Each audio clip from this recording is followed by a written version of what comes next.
Hey guys, what's going on? It's your boy, the Mad Kaigan, up here today with another unpopular opinion video.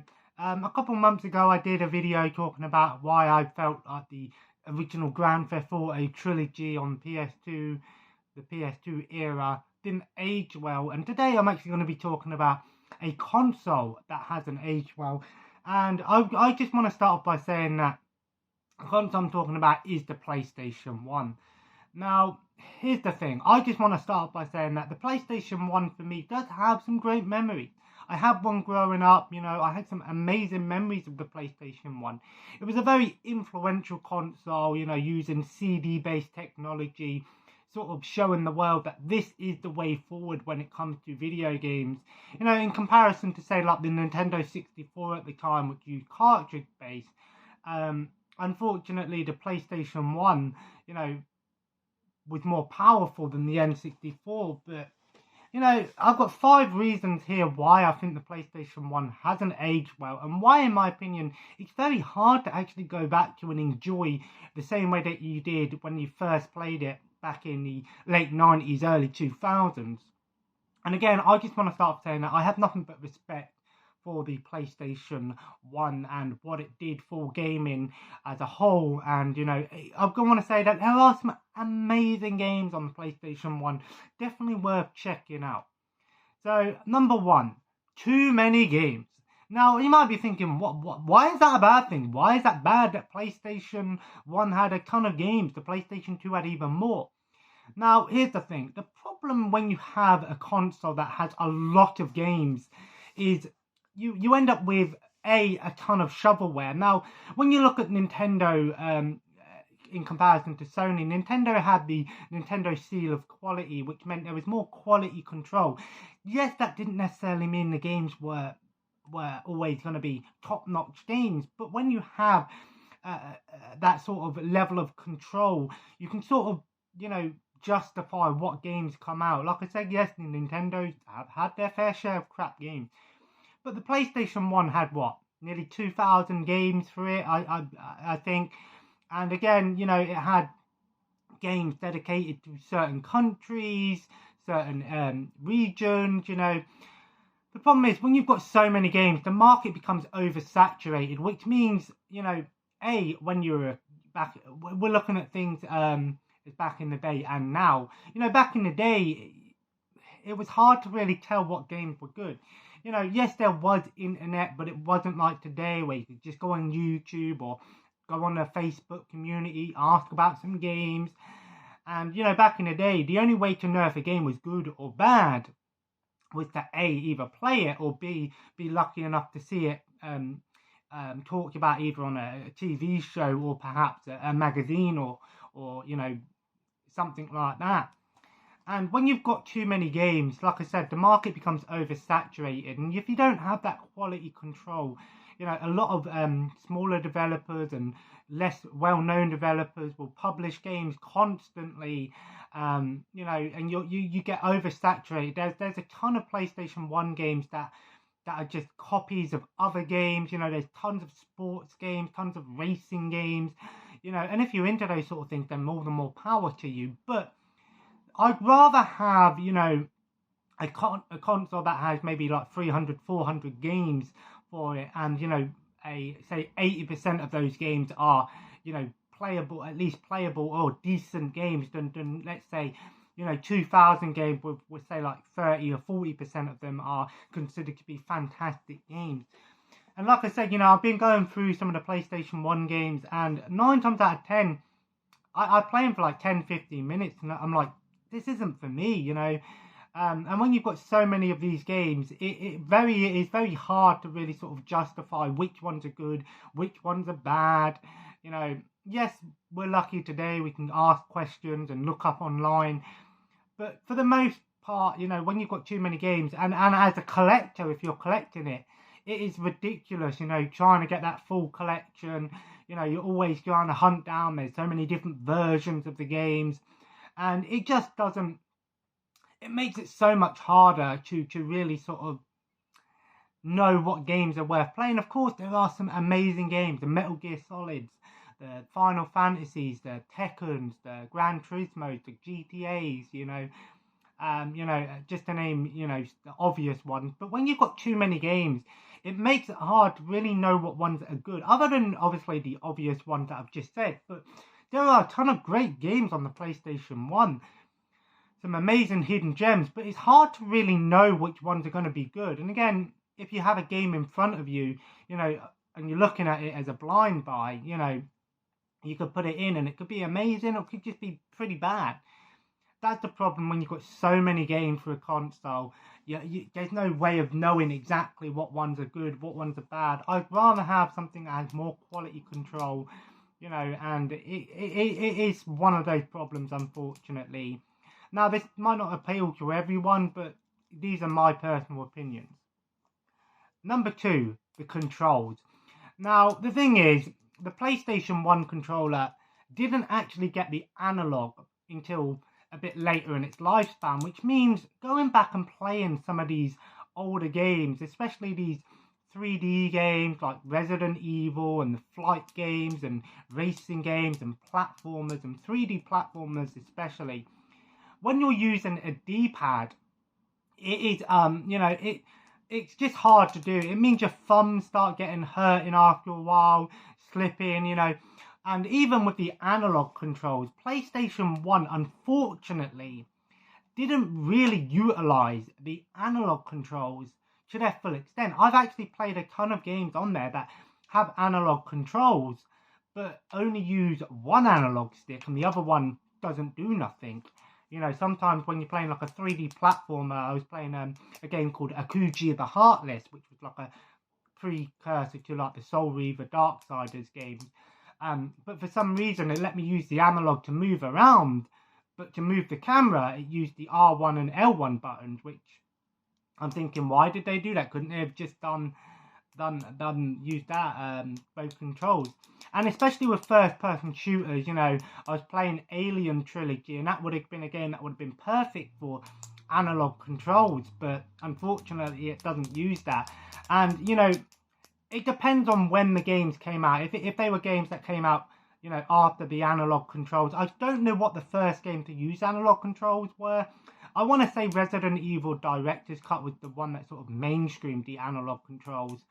But again, going back to that too many games situation, it all falls into the same thing. There's no way of really knowing whether the game's good. Well, other if you've got a physical version of the game, then obviously it'll tell you. But games that it's 3D games, fighting games and 2D platformers, not so much of a problem. But when the PlayStation 1 was mainly looked at as a 3D console, going back and using those D-pad controls are just really awkward by today's standards.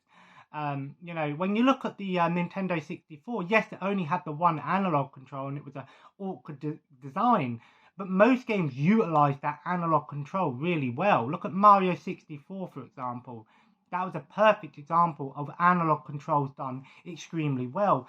And unfortunately, Sony really didn't catch on with the analog controls until the PlayStation 2, in my opinion.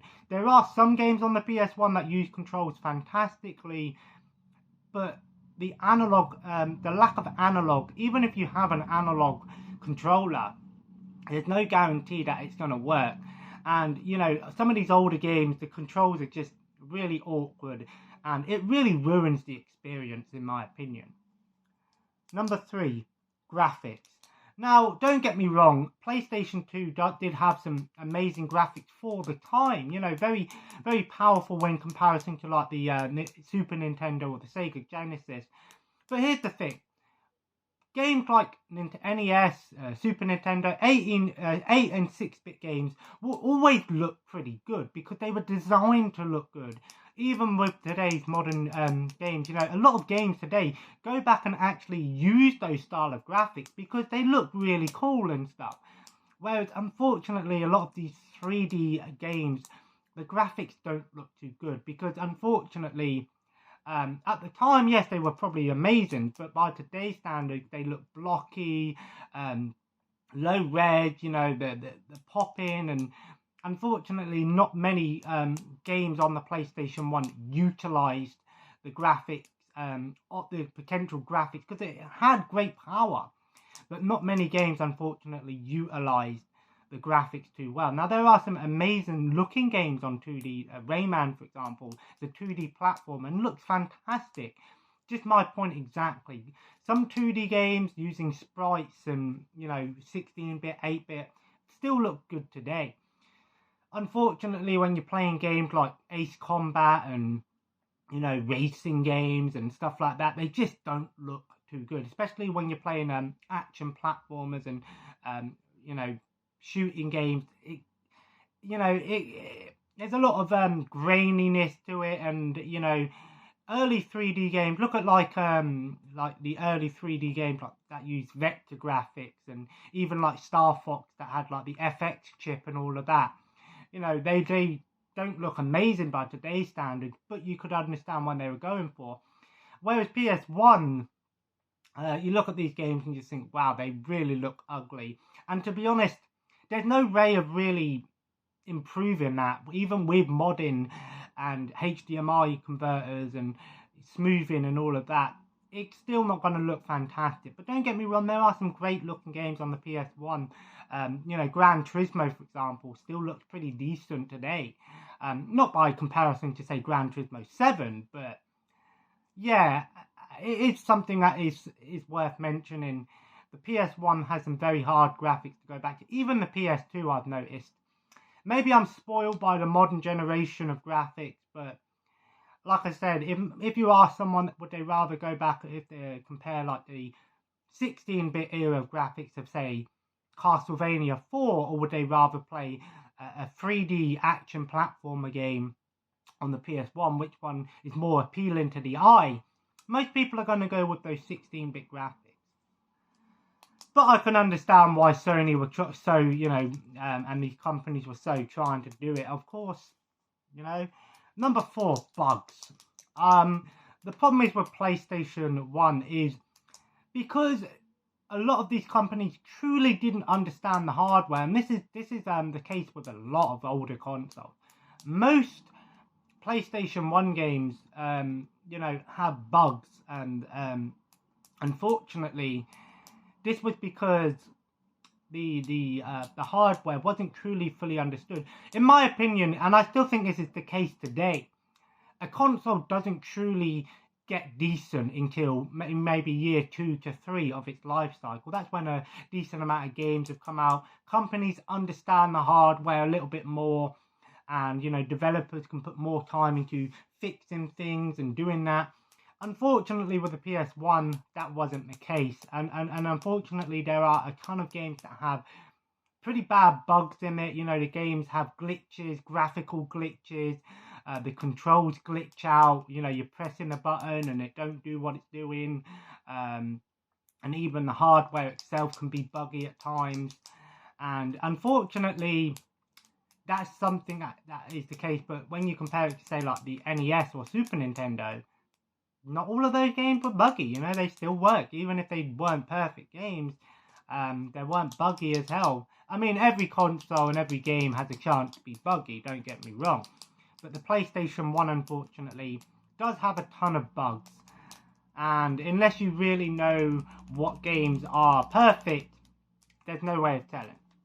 And number 5 is the pricing and hardware. Now, if you're a physical collector, the PlayStation 1, unfortunately, has gone up in price.